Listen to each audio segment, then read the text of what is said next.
Check now the best anti-stress solution for your everyday life. Click the link in the description for your anti-stress solution.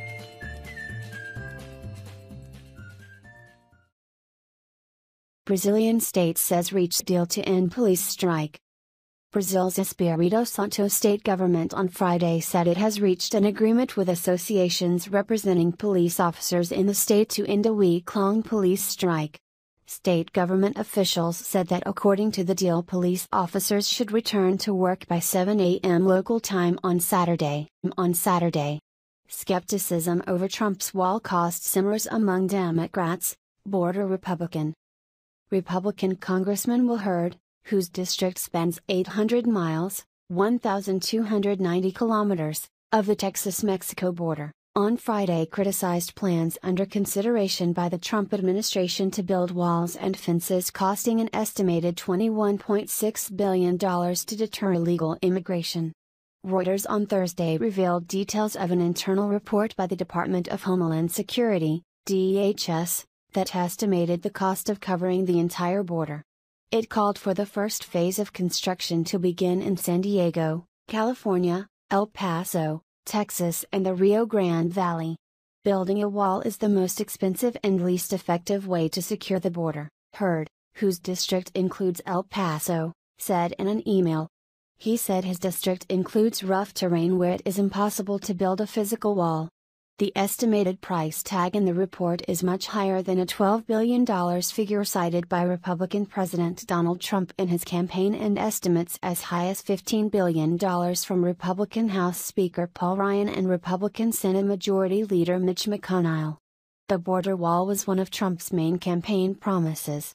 Trump, who took office on January 20, has vowed to make Mexico pay for it, but the United States' southern neighbor has repeatedly said it will not fund its construction. Many congressional Democrats reacted strongly to the news of plans for the wall and its estimated price.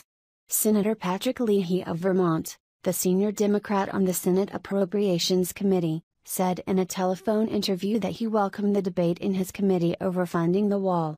Instead of funding this costly and ineffective proxy for real action on immigration reform, we should be directing our resources toward finding cures for cancer, building schools for our children, feeding the hungry, and rebuilding our bridges and our roads, Leahy said. 5 Democratic senators on Friday wrote a letter to Homeland Security Secretary John Kelly claiming that the money would be misspent. The letter was signed by Senators Kamala Harris of California, Martin Heinrich of New Mexico, Tom Udall of New Mexico, Brian Schatz of Hawaii, and Elizabeth Warren of Massachusetts. Warren, a star of the political left, was silenced in the Republican-controlled Senate on Tuesday evening for speaking out against Trump's Attorney General nominee, Republican Senator Jeff Sessions. Sessions was confirmed on Wednesday.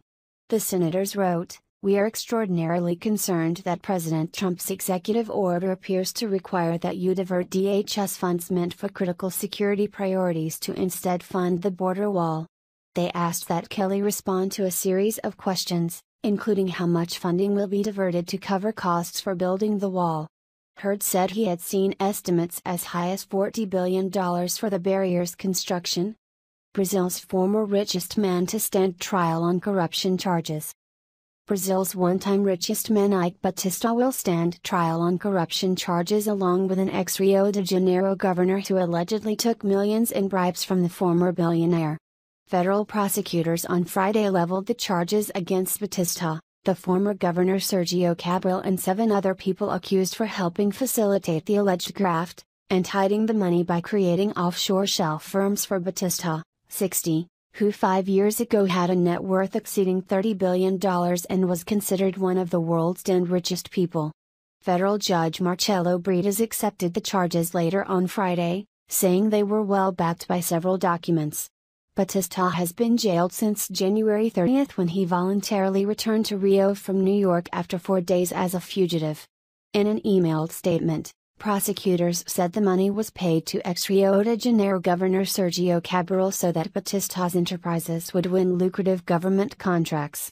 Those included Batista being part of the consortium that ran the Maracana Stadium that hosted the 2014 World Cup final match and the opening and closing ceremonies of the Olympics, along with the construction of the $3.7 billion port of Azul, since 2013 controlled by Pruma Logistica, which is 74% owned by Washington, D.C. Bastic Energy Partners.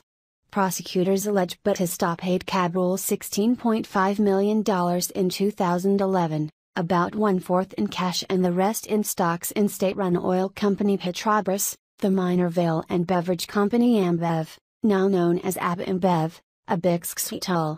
Prosecutors also charged Cabrol's wife, the lawyer Adriana Anselmo, for receiving 1 million reais, $320,821, from Batista for legal services they say were never offered.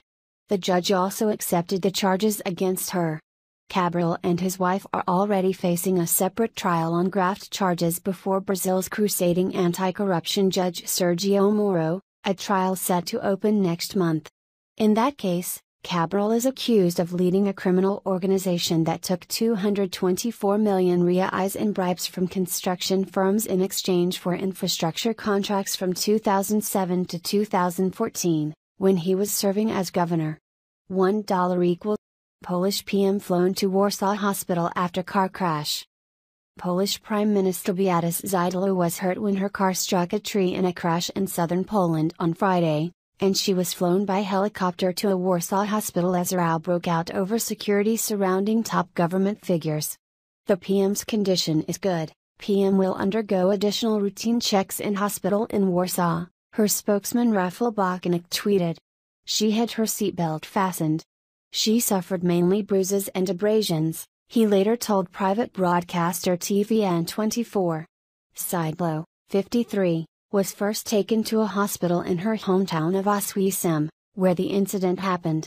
Television pictures then showed her being carried aboard a helicopter, lying completely still on a stretcher and wearing a neck brace, to be flown 170 miles, 275 kilometers, to the capital. Szydło took office in late 2015 as head of the right-wing Law and Justice Party government.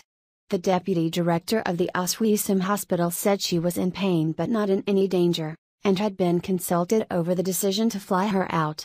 A police spokesman said her driver, who swerved off the road when another vehicle collided with him, had broken a leg and his pelvis.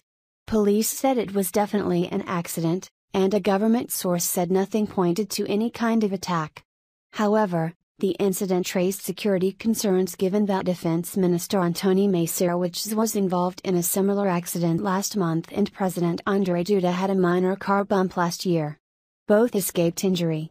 This is a clue for a potential attacker that it is possible to ram the Prime Minister's car, former Prime Minister Leszek Miller told private TV Polsat News.